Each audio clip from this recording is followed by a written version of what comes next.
Mi Dios, que tu Espíritu Santo sea el que haga la obra en mí, en la vida de mis hermanos. Pon, mi Dios, a los corazones que están aquí presentes en esta tarde, un espíritu que estén ellos atentos, mi Dios, a poder recibir tu bendita palabra. Mi Señor, y te damos gracias porque también permites que ellos se encuentren aquí hoy en esta tarde, dispuestos, además de poder levantar una oración por las necesidades de tu iglesia, a poder ser instruidos por la meditación de tu palabra. En el nombre poderoso de Cristo Jesús. Amén. Amén. Gracias a Dios. Y continuamos, hermanos, como ya lo mencionamos. Recordemos que estamos viendo el segundo libro de Reyes. Estamos en el capítulo 4. Vamos a ver hoy del verso 38 al 44, ¿sí? Y vamos a entrar un poquito en contexto para poder llevar a cabo el estudio del día de hoy. Habíamos mencionado, hermanos, en un estudio pasado, la intervención de Eliseo en el pueblo de Israel. Recordemos que Eliseo fue el que va a suceder a Elías, ¿sí? Quien asimismo le dio una doble porción de la unción del Espíritu de Dios, además de ser el profeta que realizó la mayor cantidad de milagros que están desarrollados en el Antiguo Testamento. De hecho, se le atribuyen el doble de milagros que hizo el profeta Elías, ¿sí? Por comentar algunos, ¿sí? Que, repito, ya en los estudios pasados se mencionaron. Vimos la sanidad de un manantial que está cerca de Jericó, eso lo vimos en 2 Reyes capítulo 2. Vimos el milagro del aceite, ¿sí? En 2 Reyes capítulo 4. Y también Eliseo con la mujer sunamita, ¿sí? Igual en el mismo capítulo 4, en el verso del 8 al 37.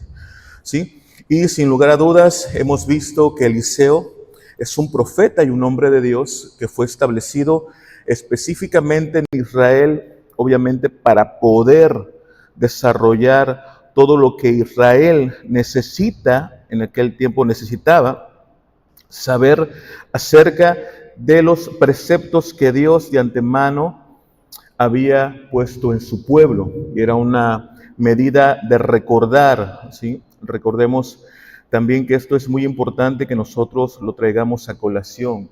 La importancia de un profeta en la vida del pueblo es obviamente recordar todos los preceptos y todo lo que Dios ya ha estipulado en su pueblo, ¿sí? Cuando hay un profeta en la tierra, es importante que nosotros prestemos mucha atención, muchísima atención, ¿sí? Porque recordemos que todas las palabras o todas las acciones que el hombre realice, obviamente va a dar cuenta de cada una de ellas. Y el profeta, obviamente, es prácticamente una demostración de que Dios prácticamente está ahí en medio de su pueblo, ¿sí? Y es necesario que nosotros, obviamente, recordemos eso, ¿sí?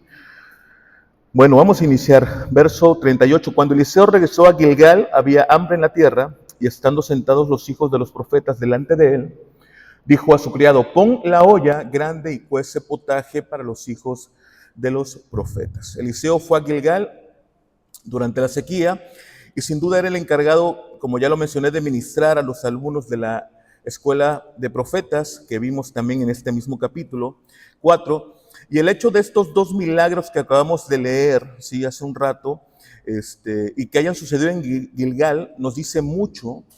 Y nosotros, para hacer un pequeño paréntesis entre el capítulo 2 y capítulo 4 de este libro de Segunda de Reyes, Eliseo realizó milagros significativos en los mismos lugares por los que Eliseo y Elías viajaron, ¿sí?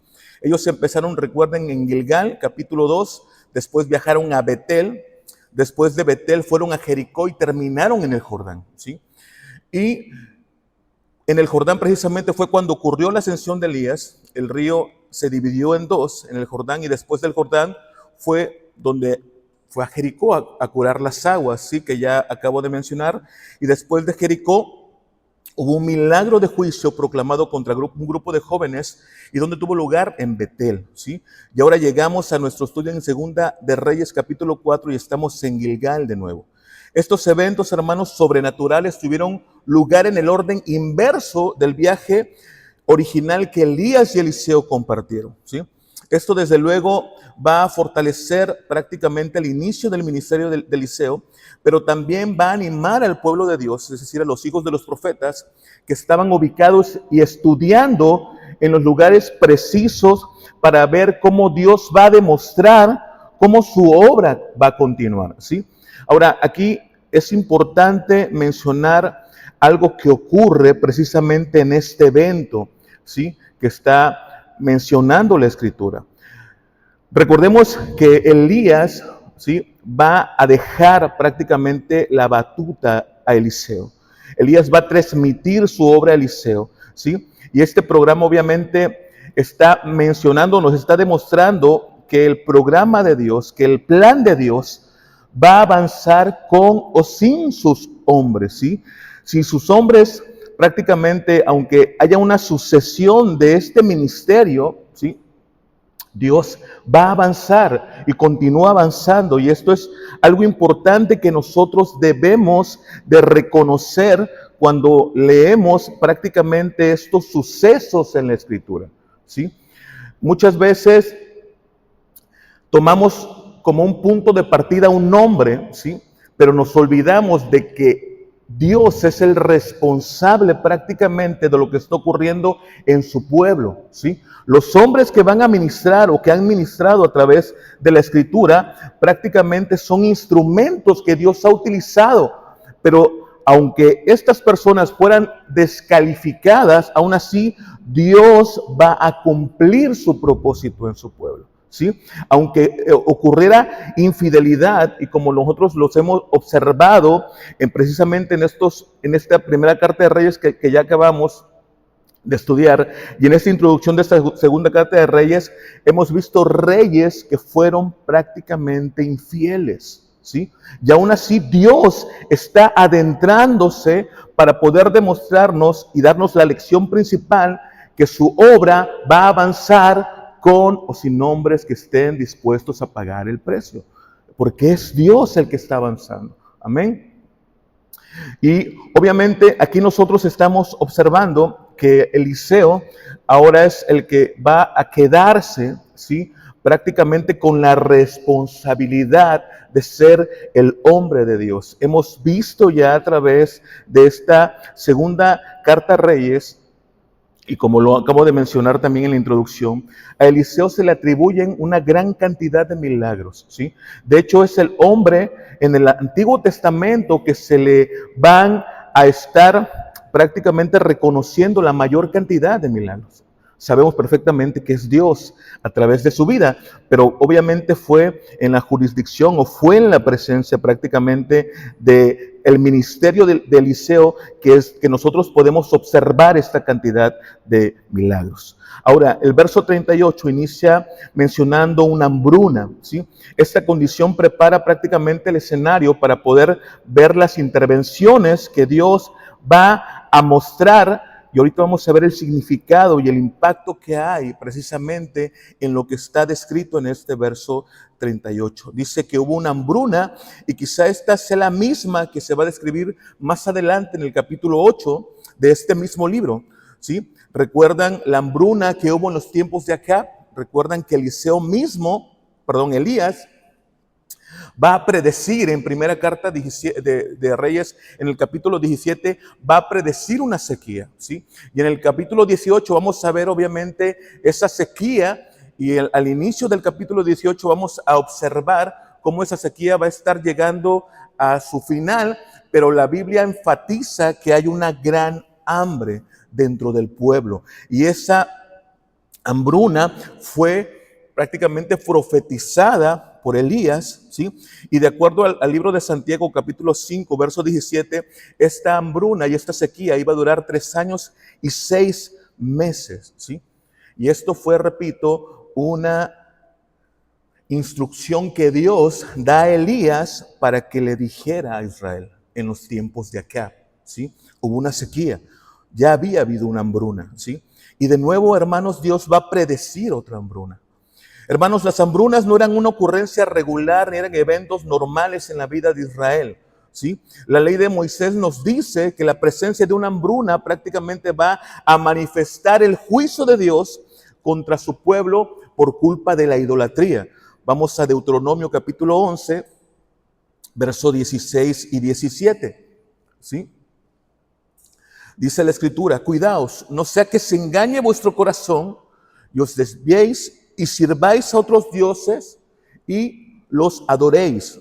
No sea que la ira del Señor se encienda contra vosotros y cierre los cielos y no haya lluvia y la tierra no produzca su fruto y pronto perezcáis en la buena tierra que el Señor os da. Hermanos, esta es una de las advertencias más claras sobre las hambrunas al pueblo de Israel. Y por lo tanto, siempre que había una hambruna, era una forma en que Dios hacía que el pueblo se arrepintiera y se volviera a Él, ¿sí?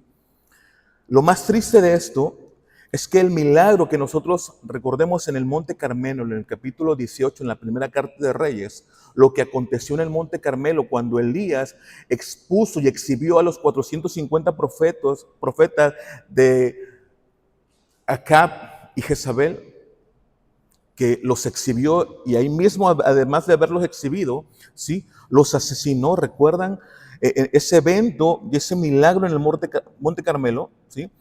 Y el pueblo en ese momento se había arrepentido y había reconocido que Jehová era el Dios verdadero. Y lo más triste es ver realmente que el pueblo no se arrepintió verdaderamente, que solamente fue algo momentáneo, fue algo que fue sujeto a una emoción de ver el acontecimiento que estaba ocurriendo en el Monte Carmelo, ¿sí? Recordemos, en un estudio pasado, habíamos mencionado que a Baal se le atribuía que era un dios de fuego. Y en el Monte Carmelo, Elías exhibió que precisamente Baal no tenía ninguna potestad sobre la materia, ni una potestad. Y él demostró que Jehová de los ejércitos era el único que tenía control sobre todo, ¿sí? Y por eso fue un acontecimiento en donde Elías hizo descender fuego del cielo y quemó prácticamente lo que habían establecido en ese momento, ¿sí? Y ese milagro y ese acontecimiento obviamente fue algo innegable, fue algo sorprendente y que desafortunadamente el pueblo únicamente, de acuerdo a la emoción o lo que vio, produjo en él un arrepentimiento momentáneo, pero que realmente no se habían arrepentido verdaderamente de sus pecados. Después de esta demostración, hermanos, el Señor va a disciplinar aún más, ¿sí? Y va a traer otra hambruna. Y si la primera hambruna duró 3 años y 6 meses, esta hambruna va a durar 7 años. Va a durar el doble.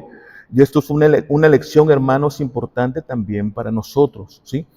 El Señor realmente es un Dios de amor, es un Dios misericordioso, es grande en misericordia, lento para la ira, pero es importante también reconocer que Dios es soberano y que el hombre es responsable, ¿sí? El Señor nos ama verdaderamente como para poder mantenernos y en aquel momento para poder mantener a Israel sumergido en su pecado. Y eso es lo que ocurre precisamente con nosotros, ¿sí?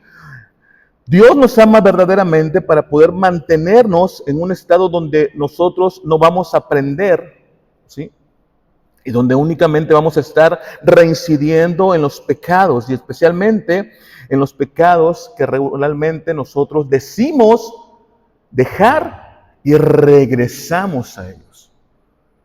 Y esto nosotros lo podemos observar en este acontecimiento precisamente cuando Israel ya había pasado una hambruna.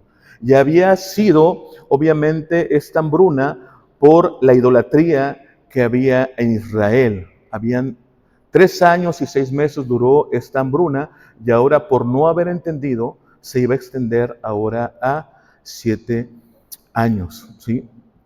Y repito, este acontecimiento obviamente nos trae una revelación a nuestra vida porque recordemos y tenemos que aceptar y reconocer que hay algunas personas que se engañan a sí mismas, ¿sí?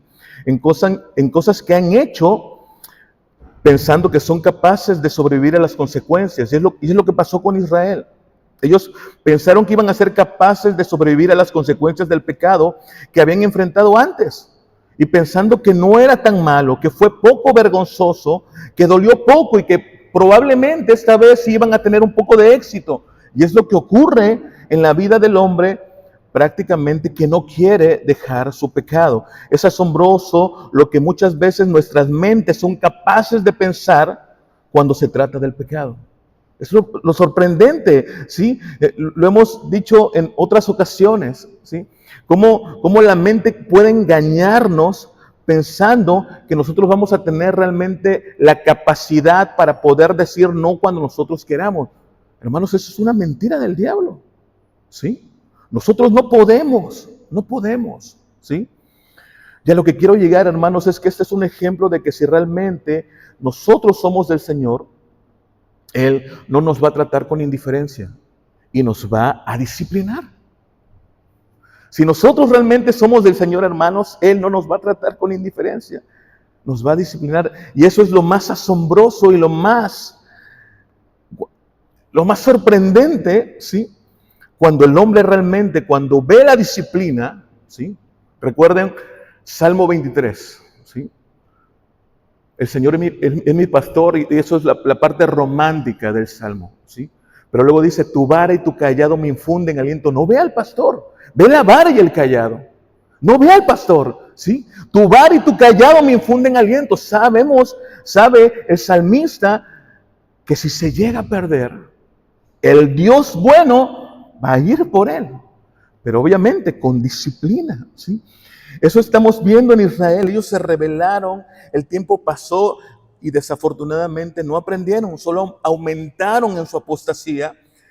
Y así que Dios dijo, si no aprendiste 3 años y medio, bueno, déjame traer el doble. Vamos a traer el doble. Y aquí de nuevo una hambruna. Verso 38, cuando Eliseo regresó a Gilgal, había hambre en la tierra. Hambre en la tierra. Y estando sentados los hijos de los profetas delante de él, dijo a su criado, pon la olla grande y cuece potaje para los hijos de los profetas. Hay un remanente de los hijos de los profetas, son ministros en formación que se van a presentar aquí o que se están presentando precisamente en este capítulo 4. ¿Sí? Hablábamos, ¿sí? Hace un par de días con un hermano, precisamente con un hermano, y habíamos mencionado, él me estaba mencionando que era el tiempo ahora de los hijos de los profetas. El pueblo no ha entendido, el pueblo no ha entendido, ¿sí? Ha endurecido su cerviz y ahora es increíble o es sorprendente cómo en estos pasajes vamos a ver precisamente y vamos a hablar de los profetas de Dios, ¿sí?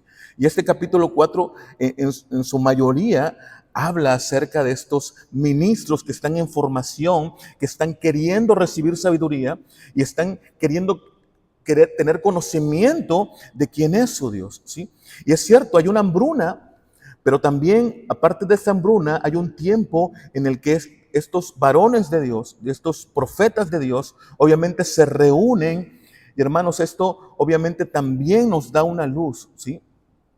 Para poder saber que aún en la hambruna nosotros tenemos que fijar nuestros ojos en los cielos, ¿sí? Deuteronomio 8:3 dice, y te humillo y te dejo tener hambre y te alimento con el maná que no conocías, ni tus padres habían conocido, para hacerte entender, ojo aquí, que el hombre no solo vive de pan, no solo vive de pan, sino que vive de todo lo que procede de la boca del Señor, ¿sí?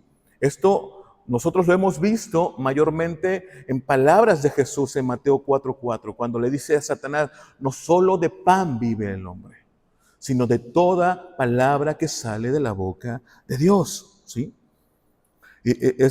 Traemos a colación más bien estas palabras de Jesús, pero anteriormente ya habían sido dadas en Deuteronomio, ¿sí?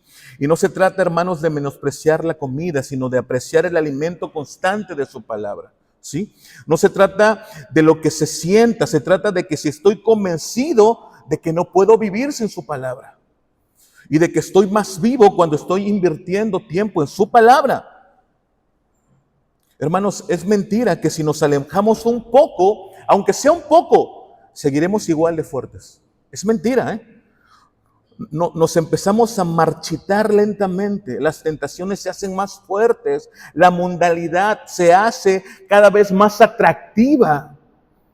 Nuestra carne se enciende con más fuerza cuando estamos alejados de la fuente de salvación, de la fuente que nos permite realmente tener vida. Por eso es que Juan en el capítulo 15, verso 5, igual hace una disertación precisamente de la vid y la asemeja con lo que nosotros somos en Cristo. Separados de Él no podemos hacer nada. Más allá pudiera ser un sentido poético, pero hermanos, de verdad, nosotros debemos entender que alejados de Dios no podemos hacer nada, nada. Los profetas en este momento estaban prácticamente entendidos, estaban entendiendo el tiempo que había.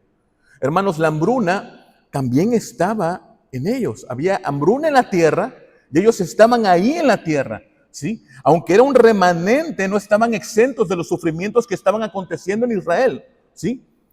Hermanos, este seminario que está presentando Segunda de Reyes en Gilgal, obviamente ellos no están teniendo una condición de privilegios. Ellos son hombres de Dios, sí, pero ellos están prácticamente dentro de las consecuencias que el pueblo está gustando por su idolatría. Ellos están ahí, pero ellos han entendido realmente que sin Dios no van a hacer absolutamente nada, ¿sí? Por eso Eliseo, en el verso 38 dice, pon la olla grande y cuece potaje para los hijos de los profetas. Pon la olla grande y cuece potaje para los hijos de los profetas, ¿sí? Verso 39, entonces uno de ellos salió al campo a recoger hierbas y encontró una viña silvestre y de ella recogió su falda llena de calabazas silvestres y vino y las cortó en pedazos en la olla de potaje, porque no sabía lo que eran. Hermanos, los ingredientes del potaje de los hombres de Dios eran, ahí lo menciona la Escritura, eran vegetales, ¿sí? No había como tal algo, repito, de privilegios, ¿sí? Y si nosotros pudiéramos hasta cierto punto empezar a meditar precisamente únicamente en este pasaje, podríamos recordar lo que aconteció en Egipto cuando Dios aparta, ¿sí? Precisamente un remanente y como que los coloca en un escenario completamente diferente. Y cualquiera esperaría que al ser hijos de Dios, nosotros vamos a ver ese escenario igual aquí. Pero no, todavía hay una revelación e información que va a servir a nuestro corazón y cómo Dios muestra cómo podemos utilizar precisamente esta información que está ocurriendo aquí con los profetas, ¿sí? Ellos habían encontrado, dice, viña silvestre, y dice que él se sorprendió de lo que encontró y empezó a llenar su regazo de ellos, ¿sí? Para poder tener algo más sustancial que comer. Dice la Escritura, y de ella recogió su falda llena de calabazas silvestres, sin saber que prácticamente esto iba a contaminar el alimento que los hombres iban a preparar, ¿sí? Y obviamente viene lo importante de este verso, ¿sí? Hermanos, esta información nos va a servir a nosotros para poder llevar realmente a nuestro corazón algo importante. Hay creyentes, hermanos, así como los hijos de los profetas, ¿sí? Que son estudiantes serios de la palabra de Dios y están dedicados realmente al servicio del Señor. Y entonces sucede que se vuelven, hermanos, discapacitados en otras áreas cruciales de su vida. No saben cómo administrar realmente lo de afuera. No tienen habilidades prácticamente con lo de afuera, no saben planificar, no saben discernir. Y eso muchas veces está bajo un pretexto de una espiritualidad. Y es lo que está aconteciendo aquí con estos hombres de Dios. Dice la Escritura, eran hombres, eran profetas de Dios. Hermano, a lo largo de los años, no podemos nosotros protegernos del mundo de la vida real, porque nosotros luego muchas veces nos encontramos luchando contra esa vida real. ¿Sí? Si estamos en este escenario, eventualmente vamos a lastimarnos y vamos a lastimar a los demás. ¿Sí? Por lo tanto, nosotros tenemos que aprender que ser espiritual no significa que Dios nos llame a ser ignorantes de los tratos con los asuntos de la sociedad y de la vida misma. No podemos hacer eso. Estas personas vieron legumbres y las vio bien, ¿sí? Y sin mucha investigación, lo únicamente que hizo fue tomar, ¿sí? Y dice la Escritura, llenó su regazo de estas calabazas y las llevó para prepararlas y comerlas con los demás. ¿Cuántas veces observamos este tipo de enseñanzas, ¿sí? Que traen bastante error doctrinal en algunas personas? Dios es soberano, hermanos, sí, pero el hombre es responsable. El hombre es responsable, ¿sí? Y no tiene nada que ver con fe, ¿sí? Porque yo puedo tener fe, pero yo no puedo empezar a decir, yo tengo fe, voy a salirme allá afuera, que venga el tren y no me va a pasar nada. Eso es absurdo. Eso es absurdo, ¿sí? Entonces, estas personas vieron legumbres y las vieron bien y sin mucha investigación, repito, las tomaron y las llevaron a prepararlas. Las introdujeron y no se dieron cuenta que era algo dañino. Y no es muy diferente a muchas cosas que se exponen, repito, varias personas, ¿sí? Ponemos cosas en nuestra vida y no podemos esperar que no nos afecten. Debemos ser cuidadosos, no ser insensatos, no ser descuidados. Debemos tener discernimiento ante las cosas. ¿Somos espirituales? Sí, somos espirituales, pero tenemos que tener discernimiento de esto, ¿sí?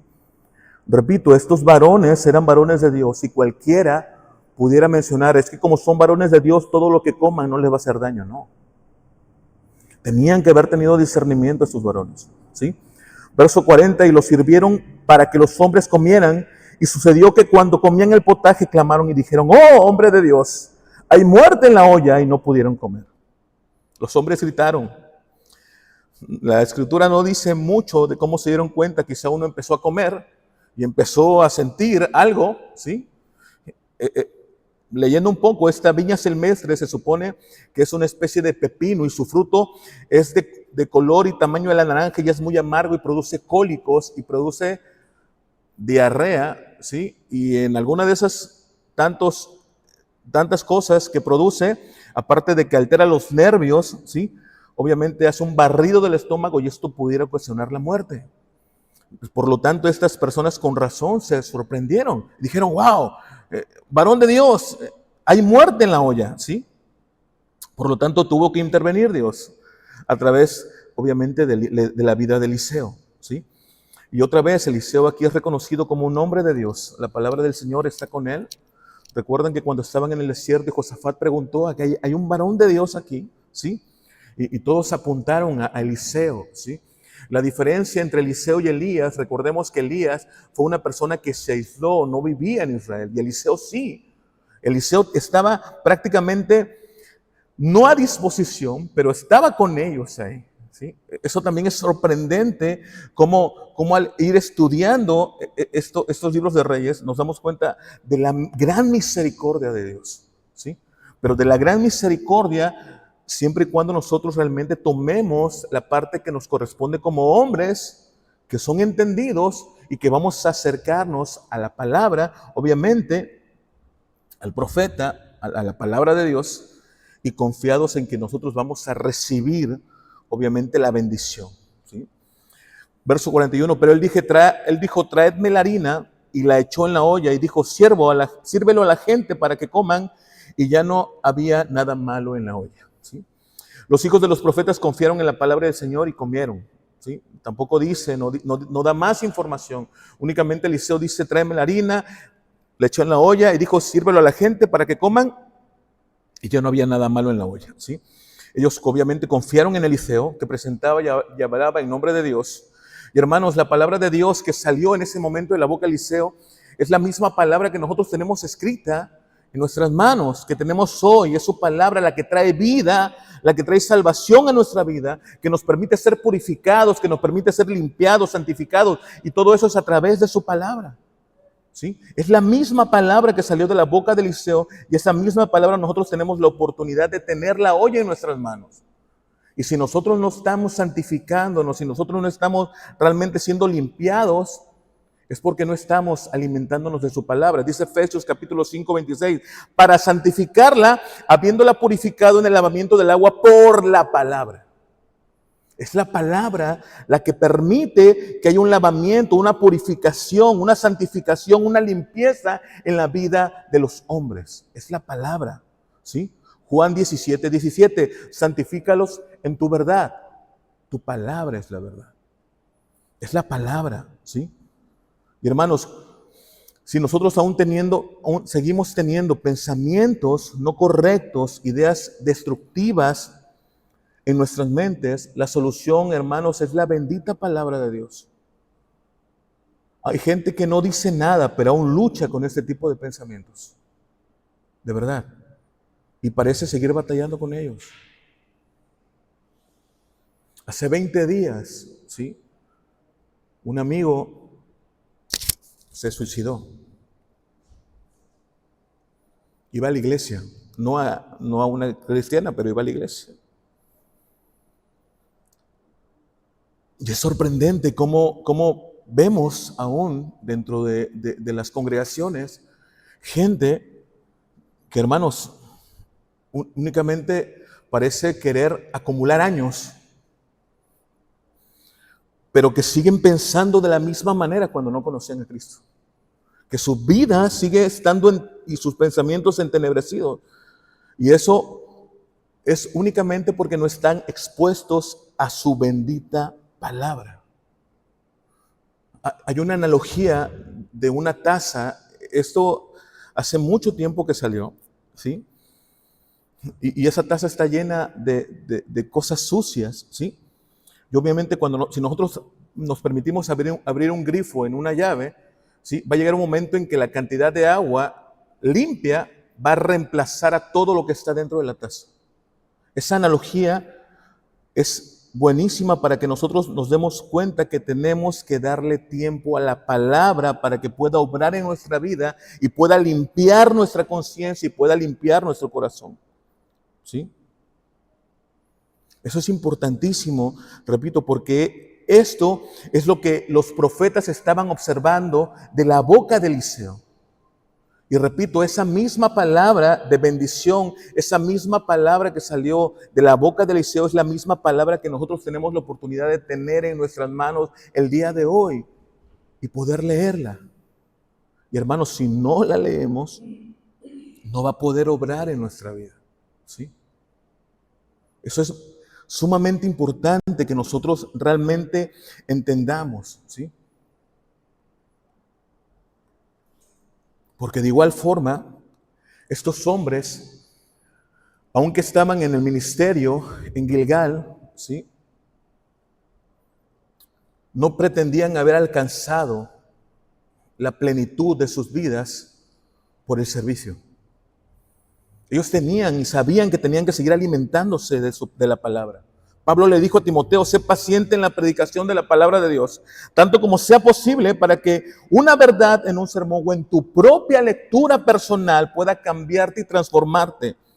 Eso es posible únicamente cuando nosotros estamos expuestos a la palabra, ¿sí?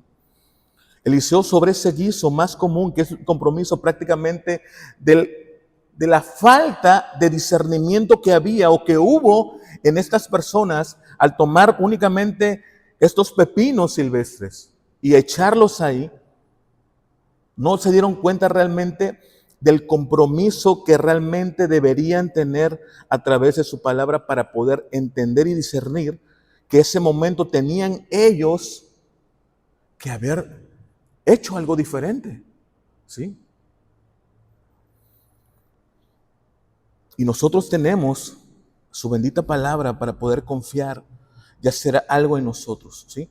Y a medida, hermanos, que nosotros invertamos nuestro tiempo en la bendita palabra, vamos a tener oportunidad de poder sacar de nuestro corazón, de nuestra conciencia, de nuestra mente, cosas que no sirven. Y vamos a estar alimentándonos de su bendita palabra. Lo comentábamos el día domingo en una clase, ¿sí? Y repito, y es muchas veces triste, hermanos, cómo ver que estos hombres tenían a profeta, tenían su palabra y aún así no se arrepintieron del todo. No hicieron lo que debieron haber hecho y Dios tuvo que traer juicio, pero un juicio doble. Y parecía que empezaron a patinar ahí y ahí se quedaron, ¿sí? Y ahí se quedaron. ¿Por qué? Por ser obviamente de dura cerviz. Verso 42, y vino un hombre de Baal Salisa y trajo el hombre de Dios panes de primicias, 20 panes de cebada y espigas de grano nuevo en su bolsa, y él dijo, dalos a la gente para que coman. Verso 43. Y su sirviente dijo, ¿cómo pondré esto delante de 100 hombres? Pero él respondió, dalos a la gente para que coman, porque así dice el Señor, comerán y sobrará.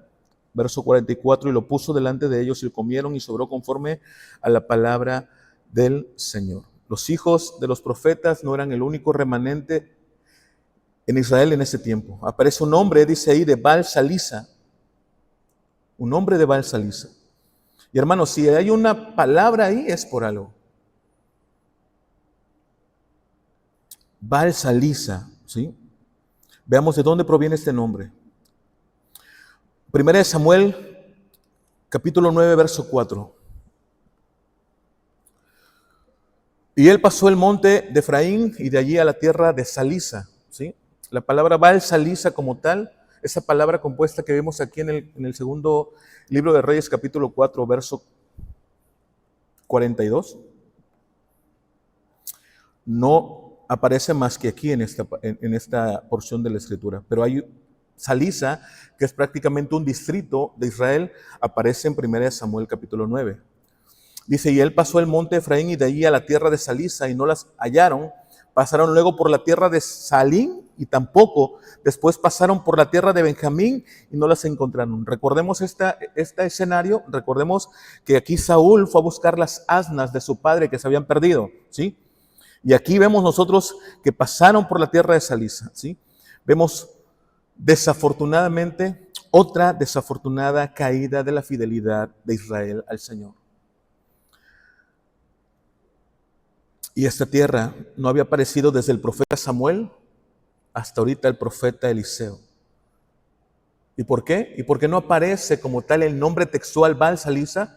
Porque así no era su nombre era Salisa. Y se le adjuntó el Baal porque ellos honraban a dioses paganos en ese lugar. Y adjuntaron al nombre Salisa el nombre de Baal. Salisa significa 3 veces. Así que es muy probable aquí que Baal Salisa signifique 3 veces gran Señor. Y es muy probable que esto fuera un centro de adoración para deidades demoníacas. Y así que hemos llegado al punto en que Israel, aparte de ser infiel, va a renombrar lugares designados para adorar a dioses falsos.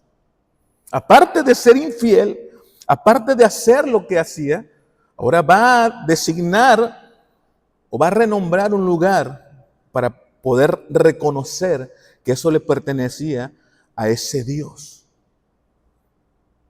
Un hombre vino de Baal Salisa, ¿sí? Y aunque pareciera que dentro de ese nombre vino ese hombre, ¿sí?, para poder hacer algo malo, fue todo lo contrario. ¿Sí? Hace rato mencionábamos que los profetas no únicamente eran el remanente fiel de Israel, ¿sí? ¿Para qué vino este hombre? Para ayudar al remanente, para ayudar a los ministros de Dios que permanecieron en Israel. Ahora, aquí hay una enseñanza clave también en esta parte de la Escritura que debería hacernos aún profundizar más, porque no solo trajo comida, no solo trajo provisiones, dice que trajo las primicias de su pan. Las primicias de su pan. Primicias para hacernos pensar, porque este hombre no solamente trajo provisiones, sino también trajo las primicias de la cosecha que pudo recolectar dentro de una hambruna. Él trajo las primicias, ¿sí? Muchas instrucciones y leyes del Antiguo Testamento piden las primicias del pueblo de Israel. Vamos a ver Deuteronomio capítulo 18, verso 3. Dice, y este será el derecho de los sacerdotes de parte del pueblo, de los que ofrecieren en sacrificio buey o cordero, darán al sacerdote la espaldilla, las quijadas y el cuajar. Verso 4, las primicias de tu grano, de tu vino y de tu aceite, y las primicias de la lana de tus ovejas les darás. ¿A quién? A los sacerdotes, ¿sí? Porque le ha escogido Jehová tu Dios de entre todas las tribus para administrar en el nombre de Jehová él y sus hijos para siempre. Hermanos, esta práctica era un mandato para el pueblo de Israel. Y lo que está sucediendo aquí es que este hombre estaba obedeciendo a Dios. Wow. O sea, no solamente vemos a los profetas de Dios, sino que otro hombre que estaba entendiendo, era entendido de los tiempos y traía su primicia. El detalle no es ese. ¿Por qué se la trajo Eliseo? Porque Deuteronomio dice que esto es para los sacerdotes. Eliseo no es sacerdote, Eliseo es profeta. Debería de habérselo dado al sacerdote. Pero recuerden que el reino se dividió en dos. ¿Qué le sucedió a los levitas y a los sacerdotes? Que vivían en la parte del norte, se fueron al sur, a Judá, ¿sí? Se mudaron a Judá, porque ahí era donde residía el templo. ¿Recuerdan cuando Jeroboam tuvo miedo que los hombres de Israel bajaran a Jerusalén? Dice que él puso 2 becerros, ¿sí? Para que no bajaran. Pero antes de eso, Israel, los sacerdotes, obviamente de Dios, fueron a Judá. Segunda de Crónicas 11, 13 al 17 dice, y los sacerdotes y levitas que estaban en todo Israel se juntaron a él desde todos los lugares donde vivían.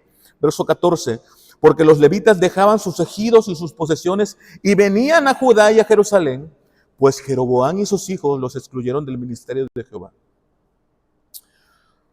Verso 15, y él designó sus propios sacerdotes para los lugares altos y para los demonios, ¿sí? Para los becerros que él había hecho, ¿sí?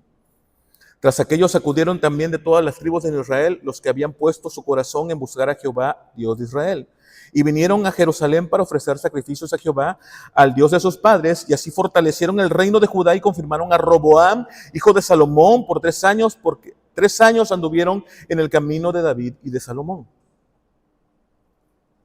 Al no encontrar este hombre sacerdotes en Israel dignos, este hombre se dirigió a Eliseo. Este hombre se dirigió a Eliseo, por lo que este hombre estaba haciendo era obedecer lo que Dios le pidió lo mejor que pudo. Y dijo Eliseo y a los hijos de los profetas, esta porción y sus primicias.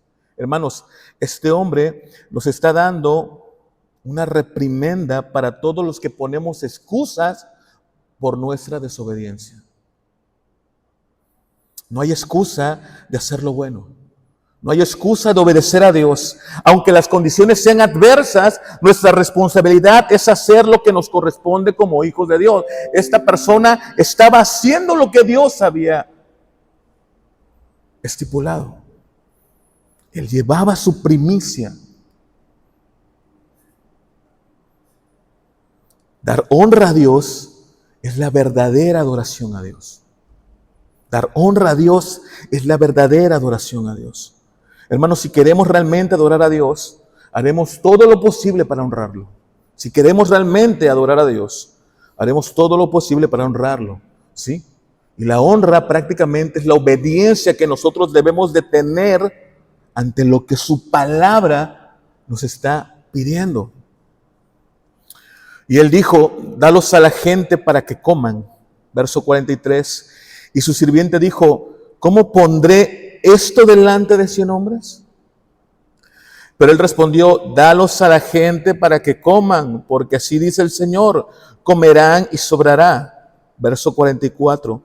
Y lo puso delante de ellos y comieron y sobró conforme a la palabra del Señor. Hermanos, así es como se ve el verdadero liderazgo. ¿Sí? El verdadero liderazgo ha sido dotado para cuidar a aquellos que están bajo el liderazgo de la persona a quien le dieron el liderazgo. No es buscar ninguna posición de liderazgo para que nos sirvan. Si hay un deseo de liderazgo es porque estamos ansiosos de ser una bendición para aquellos que se van a beneficiar de cómo Dios ha otorgado ese liderazgo a la persona. Y es lo que Eliseo prácticamente está demostrando aquí. Porque la primicia fue para él. Y él dijo, da a los hombres. Él sabía la condición adversa que en este momento había en Israel. Había hambruna, recordemos. Estaban prácticamente, tampoco dice la escritura que ellos comieron con tanta confianza el potaje que había hecho el profeta o los profetas, ¿sí? Pero luego dijo, bueno, dales a ellos. Él está demostrando aquí realmente esa posición que Dios ha dado.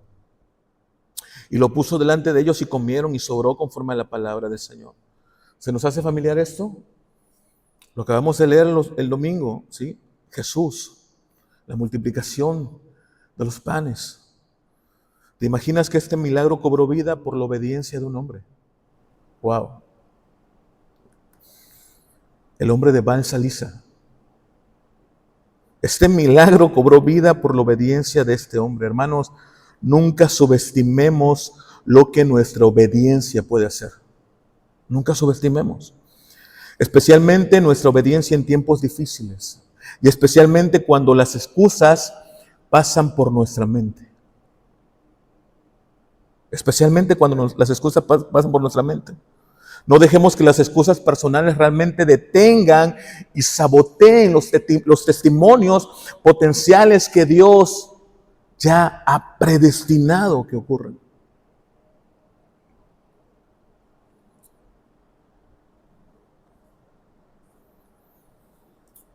Eso es obviamente un testimonio.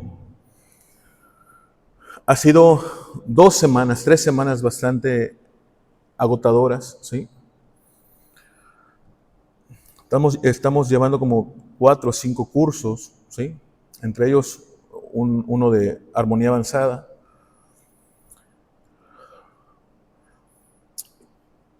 Y el sábado yo le dije a Mayra, ¿sabes qué? No creo que me dé para ir a dar la clase. Vamos a mandarle un mensaje a la hermana Loida que la suspenda o ver qué hace, ¿no? Me dice, no. ¿Qué te pasa? Tú tienes que ir, es tu responsabilidad. Y hermanos, con todo y la excusa que había en mi mente por el cansancio, yo tuve que venir a la clase. Y por obra de Dios se acercó una persona que me dijo, eso es lo que yo quería escuchar. Hermanos, no es la persona. No estoy hablando de mí, estoy hablando de Dios. Porque aquí el que se lleva todo es Dios. Jesús, el Padre, el Espíritu Santo. No subestimemos que nuestra obediencia, hermanos, pueda hacer realmente que otros salgan beneficiados.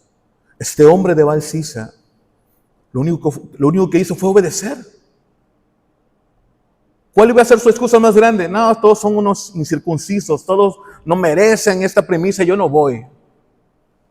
Pero él fue, no encontró sacerdote, pero él fue con Eliseo, porque Eliseo es el profeta de Dios, y él fue con Eliseo y bendijo a los hombres que estaban con él. Esos 20 panes dieron de comer a 100 personas. Por una, a lo mejor para nuestro léxico, por una simple obediencia. No dejemos que las excusas personales saboteen los testimonios potenciales que Dios tiene para su pueblo. Este hombre vino con 20 panes y alimentó a 100 hombres. No podemos dejar de pensar en Jesús, y más ahora que estamos estudiando, repito, el libro de Juan, los domingos. Pero hermanos, si nosotros comparamos, nos tenemos que dar cuenta que obviamente en Jesús había algo mucho más grande que estos profetas. Es el Hijo de Dios, milagros de manera natural, ¿sí?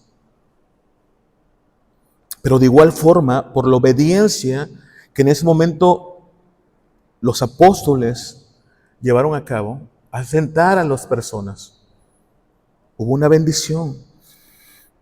Inicié mencionando esto. Eliseo es considerado uno de los más grandes de los profetas en el Antiguo Testamento. Y de hecho es el profeta que tiene más milagros registrados, ¿sí?